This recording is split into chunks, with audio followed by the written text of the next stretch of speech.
ada yang lebih pahit dari berharapnya hati kepada manusia. Allahumma aftah lana hikmataka ya Allah.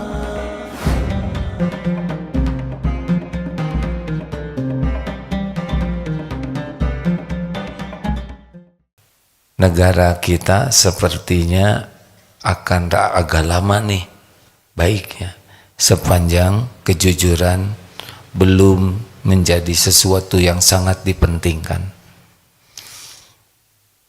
Tapi kalau mikirkan negara terlalu besar bagi kita, kalau negara ini jadi baik kuncinya apa?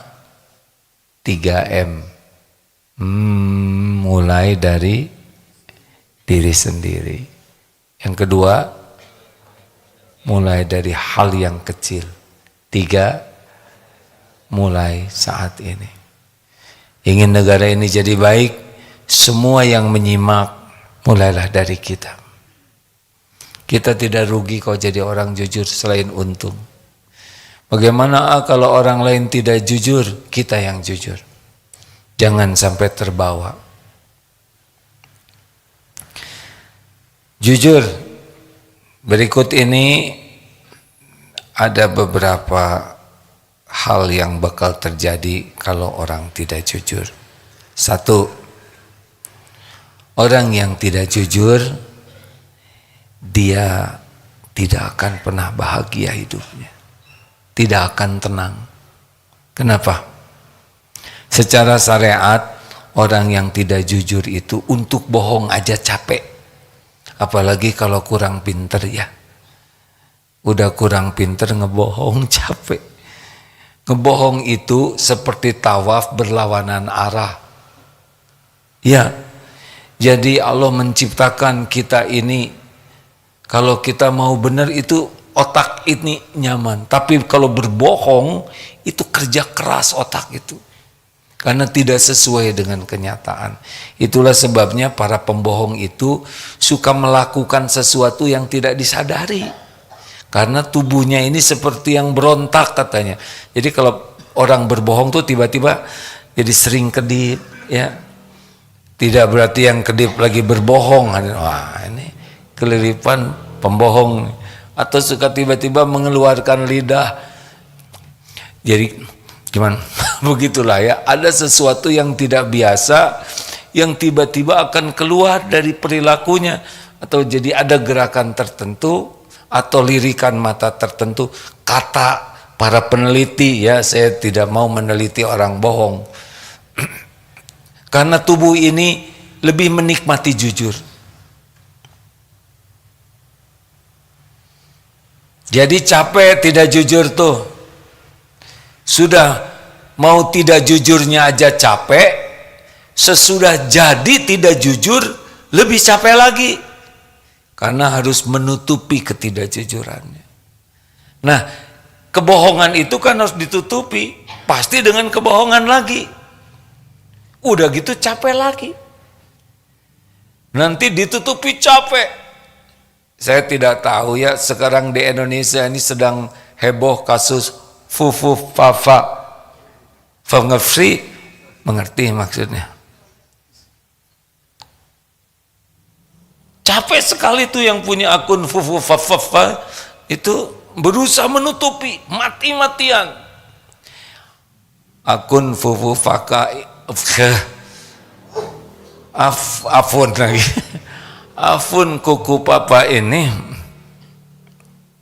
Allah yang tahu, Allah yang berkehendak membuka apapun. Tapi jadi pelajaran besar bagi kita. Tidak ada yang tersembunyi bagi Allah, dan jika Allah mau membuka, pasti dibuka. Saya tidak tahu siapa penulisnya, ya, dan bukan urusan saya untuk menyelidiki, tetapi urusannya adalah mengambil hikmahnya. Tidak bisa bohong. Dan betapa lelahnya pemilik akun ini takut terbongkar. Betul tidak? Ini pelajaran berharga. Jangan bohong. Kepada pemilik akun Fufu Fafa, sebaiknya gentleman saja kalau lelaki, ya. Kalau wanita, ladies aja nggak pantas. gentleman ngaku ini akun saya. Saya salah. Saya akui perbuatan ini perbuatan yang tercela. Saya menyesali. Saya mohon maaf yang sebesar-besarnya sudah menjadikan kehebohan di negeri ini. Dan saya menyadari bahwa ternyata diri saya ini masih jauh dari layak mengemban amanah apapun. Izinkan saya lebih fokus untuk memperbaiki dulu diri saya sendiri sebelum berkiprah lebih banyak. Begitulah. Bagaimana perasaannya Pak kalau gentleman begitu? Keren? Saya mengundurkan diri dari jabatan sebagai KM di kelas 2B. Gitu adanya. Ini yang aku ini pelajar SMP gentleman. Nggak usah kemana-mana ngomongnya. Lanjut. Selamat stres bagi orang-orang yang tidak jujur. Dari awal saja sudah stres. Maling itu stres Pak. Takut ketahuan, lagi mau maling. Lagi merencanakannya aja stres. Betul tidak? Kok betul sih? Ya sudah. Ya sudah. Yang nyebut betul kaget. Saya tidak berburuk sangka. Tapi di film-film kayak gitu. Setiap perbuatan dosa itu dua cirinya. Satu, gelisah. Dua, takut ketahuan orang. Udah jadi bohong nih, tambah gelisah. Kenapa gelisah? Karena Allah lah mencabut ketenangan. Ingat baik-baik ya. Hati ini dibulak-baliknya oleh Allah. Pembohong tidak akan diberi tenang. Karena tenang itu kuncinya dua. Maaf. Ala bidzikrillah tatmainnul qulub. Kuncinya ingat kepada Allah. Dan bahagia itu kuncinya dua. Iman dan amal soleh. Maling tidak jujur bukan amal soleh. Itulah sebabnya dicabut oleh Allah.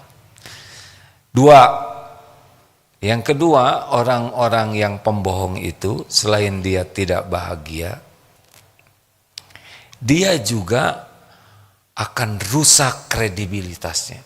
Kalau Allah membuka, hancur. Tidak ada yang percaya sama orang bohong. Dan orang kalau sudah ketahuan bohong, sekalinya dia berbicara benar, tetap dianggap bohong. Ini berat sekali. Membangun kredibilitas itu tidak mudah, perlu waktu. Tapi menghancurkan kredibilitas bisa sekejap. Dibuka saja kebohongan kita. Bahkan kita sumpah. Wah, sumpah apa? Kamu bohong. Ini mah asli. Ya, asli yang bohong. Gitu. Berat sekali. Kalau suami tidak jujur ketahuan istri, itu berat untuk jadi kredibel sebagai pemimpin keluarga. Kalau di RT ada ketua RT yang pembohong, gak dipercaya RT itu. Sama mau jabatan apapun. Termasuk ibu suka berbohong. Mana Bu belanjaan? Udah habis Pak. Kenapa habis tanggal segini belanjaan? Gak percaya. Tuh, begitulah. Berat sekali hidup pembohong. Sudah dia menderita, hancur kredibilitasnya. Gak bisa. Susah. Nanti tiap kita ketemu, cap itu ada terus. Nah, tukang bohong, tukang tipu, gak bisa dipercaya. Kalau jadi pedagang pembohong, orang tidak mau beli lagi. Berat sekali. Gimana dong saya udah pernah bohong, tapi gak ada yang tahu. Tobat. Mumpung ditutupi oleh Allah, tobat. Karena orang tidak tahu kebohongan kita, bukan karena kita jago berbohong. Kenapa orang tidak tahu kebohongan kita? Jawab atuh hadirin. Karena Allah masih menutupi. Tobat. Tapi kalau berkaitan dengan harta hak orang lain, kembalikan. Jangan udah nipu, tobat tapi tetap dipegang uangnya, kembalikan. Lalu bagaimana nih kalau kita ketahuan sudah bohong, tobat. Dan tobat kita bukan agar orang kembali percaya kepada kita. Ingat baik-baik ini ya, karena kita tidak mungkin 100% tanpa dosa, enggak mungkin. Ada bohongnya lah kita juga walaupun kecil-kecil, apalagi yang besar. Dan bohong itu mengancam kita. Tobat itu adalah mengharapkan ampunan Allah. Perkara orang jadi percaya lagi kepada kita, itu bukan urusan kita. Itu adalah Allah yang membulak-balik hati. Jelas? Halo? Jelaskah? Jadi kita bikin salah, segera tobat, tobatnya ikhlas, sungguh-sungguh, nanti Allah yang ngebulak-balik setiap hati. Dari benci jadi sayang lagi, itu tidak bisa diakali oleh kita. Makanya kalau mau tobat, tobat yang benar-benar taubatan nasuha. Takut kepada Allah, takut mati dalam keadaan dosa, takut mati dalam keadaan bergelimang dosa. Perkara orang lain tidak percaya ke kita sedunia, sok ajalah, nggak apa-apa. Bukan nggak apa-apa. Perkara orang lain tidak percaya, bukan itu yang terpenting bagi kita. Yang terpenting bagi kita, Allah mengampuni. Mana yang paling berbahaya bagi kita? Terbukanya aib, tidak diampuni oleh Allah. Jawab. Ya, kita berharap aib kita ditutup. Tetapi yang lebih penting dari ditutup adalah dihapus oleh Allah. Gimana kalau aib kita terbuka? Tobat. Dia ngebuka aib saya, apa perlu kita balas? Apa perlu kita balas? Kita buka lagi aib dia? Justru gara-gara aib kita sempat terbuka, itu pasti sedikit lah. Allah sudah tahu kok, kalau aib kita dibuka semua, hancur-hancuran luar biasa. Dikit dibuka, itu pengantar tobat. Kalau ada orang yang membuka aib kita, dan kita bisa tobat, maka sebetulnya kita harus berterima kasih dengan doakan kebaikan bagi yang membuka aib. Berapa banyak orang jadi tobat gara-gara aib kebuka, benar? Orang yang ngebuka aib kasihan, dia dapat dosa, tapi kita dapat pahala dari tobat. Harusnya kita doakan kebaikan. Jangan balas dengan membuka aib orang lain. Di sini susah jadi pekerjaan, susah dipercaya, dan hidup para pendosa itu cenderung rentan, badannya gampang sakit karena stres terus, ya. Ini mau ke villa, tok tok tok, bilangin kalau ada petugas KPK, hati-hati. Tiba-tiba tok tok tok, siapa tuh Pak? Ada petugas P3K. Hah, KPK? Bukan Pak, P3K. Orang pembohong itu stres, lempeng aja. Katanya orang tidak jujur aja susah dapat rezeki, apalagi jujur. Tunggu yang satu ini. Bagaimana Mim? Guru kita sudah tersambung? Sudah tersambung. Sudah menyampaikan? Alhamdulillah. Terima kasih Pak Mita Farid, 5:30. Beliau istiqomah, usianya sudah di atas 80, tapi semangat terus berdakwah. Luar biasa. Semoga Allah memberikan usia panjang penuh dengan kebaikan, kesehatan lahir batin, dan diberikan istiqomah dalam iman, dalam amal soleh, dan semoga Allah melindungi beliau dan keluarganya dan dijadikan seluruhnya jadi ahlul jannah. Amin ya rabbal alamin.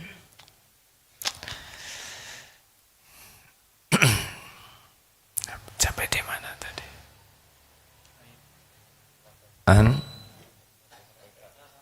KPK. Oh iya, Ada yang ngajak makan. Suatu saat sedang makan diperkenalkan, ini teman saya pengusaha, rajin ke masjid, tahajud, baca Quran, sedekah, kata teman yang mengantarkannya. Wah, selamat ya, tolong doakan, saya sedang dipanggil KPK, kan begitu. Lalu beliau juga cerita, sebelum dipanggil KPK, ada susah ke masjidnya, susah tahajudnya, susah sedekahnya. Jadi dipanggil KPK itu bencana atau nikmat? Nikmat. Mau dipanggil KPK? Sudahlah, jalanin saja hidup ini. Sebetulnya ada beberapa tanda-tanda kebohongan ini ya. Satu, orang kehilangan kepercayaan kepada kita. Wah, berat, kalau nggak dipercaya tuh nggak enak sekali. Reputasi kita juga buruk. Susah orang mau berinteraksi dengan normal kepada kita. Dan saat yang sama, selain stres, kita juga jadi minder. Karena kita tahu kita ini pembohong, na'udzubillah. Tidak nyaman aja hidupnya tuh, tegang terus. Lalu kebohongan bisa memutuskan relasi, baik dalam keluarga, dengan tetangga, dalam bisnis. Dan orang-orang yang pembohong itu juga akan kerja keras untuk bohong terus. Seperti kalau punya utang, kan penyakit orang yang punya utang itu ngegampangin janji. Saat yang sama mudah berbohong. Berat sekali, kasihan yang berhutang itu. Iya, minggu depan saya bayar. Padahal dia belum kepikir untuk bayar. Nanti bohong lagi. Itu tidak bahagia sama sekali. Kalau saudara, ini ada seseorang punya hutang besar. Bagaimana Pak? Saya ikhtiar dan doa. Tapi saya belum bisa menjanjikan waktunya. Memang secara syariat ada yang bisa dijual, tetapi maaf saya tidak bisa janjikan waktunya. Itu hati saya lebih tenang dibanding nanti Maret, dan itu Juni, udah 3 tahun, dan menghilang, itu lebih buruk. Jangan, gentleman saja. Kalau kita punya utang, datangi. Nanti dia marah, tapi Allah tidak marah. Yang ngebulak-balik hati dia adalah Allah. Gentleman, ya. Ada gentleman, ada gentleman. Tahu apa bedanya? Nggak penting. Gentleman itu mukmin, gentleman itu beruang, hadirin adan. Sia-sia. Astagfirullah. Ada pertanyaan silakan. Ayo kita diskusi tentang ini. Mim. Tentu saja orang yang pembohong dia akan berurusan dengan hukum. Gini Bung, ngapain lah bohong? Astagfirullah. Mau apa bohong? Allah udah tahu. Mau apa bohong? Rezeki semuanya Allah yang punya. Mau apa bohong? Rezeki semuanya Allah yang menguasai. Jujur saja. Penjahat juga Allah yang ngasih rezeki tapi tidak barokah. Mau diapain sih? Kan? Jujur saja dalam menjemput rezeki, mau apa bohong? Allah melihat kita setiap saat. Innallaha la yakhfa alaihi syai'un fil ardi wala fis sama. Sesungguhnya bagi Allah tidak ada yang tersembunyi baik di bumi maupun di langit. Yang punya rezeki itu Allah. Enggak usah pakai licik, tidak usah pakai bohong, tidak usah pakai tipu-tipuan, lempeng aja.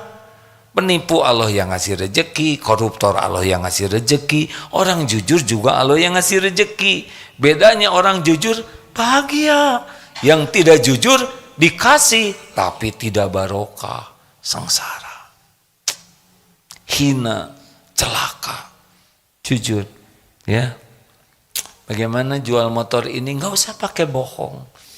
Ini motor tahun 2012, sudah pernah turun mesin, pernah juga kerendam pada waktu banjir, dan juga ini pernah, ini bukan motor kuatan Pak, pernah nabrak benteng waktu itu. Bannya belum diganti udah gundul, tapi kalau mesin baru diganti oli.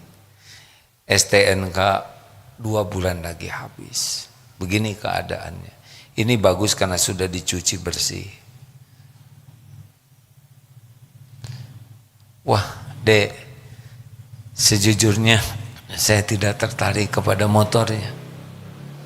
Karena motor ini kelihatannya memerlukan banyak perawatan ulang. Tapi saya ingin beli karena tertarik kepada kejujuran adik. Allah yang ngebulak-balik hati, betul? Kenapa adik jujur? Karena saya tahu Pak, bahwa Allah sedang mendengarkan ucapan saya. Dan saya tahu bahwa setiap ucapan saya akan saya pertanggungjawabkan. Tapi nanti kalau jujur begini nggak ada yang beli, nggak bisa Pak. Yang menentukan rezeki saya adalah Allah, bukan kebohongan. Kalau saya bohong, rezekinya ada, ini laku, tapi saya akan berdosa. Saya belum tentu panjang umur. Uang ini juga akan saya bawa untuk keluarga. Bisa celaka keluarga saya. Maaf ya Pak. Bapak juga jangan tergesa-gesa milih motor ini. Bapak renungkan, Bapak istiqoroh. Enggak Dek, saya mau beli aja. Berapa harganya ini? Hanya 8 juta. Nggak usah pakai hanya 8 juta Pak. Nggak usah ngebanding-banding. Di tempat lain 10 juta. Ya 10 juta teh baru deh, kan jadi ribut lagi. 8 juta saja. Baik deh. Ini harga motor, ini 20 juta untuk kejujuran Ade. Ade sudah umroh belum? Belum Pak. Sama deh. Doakan saya juga pengen. Keren, keren. Orang jujur itu keren. Betul tidak? Selalu indah Pak. Rasulullah SAW indah dengan kejujuran. Kita tidak akan 100% sempurna. Pasti ada salah, mungkin banyak salah. Tapi jangan bermain-main dengan ketidakjujuran. Dan kalau sudah tergelincir, segeralah tobat. Pertanyaan silakan.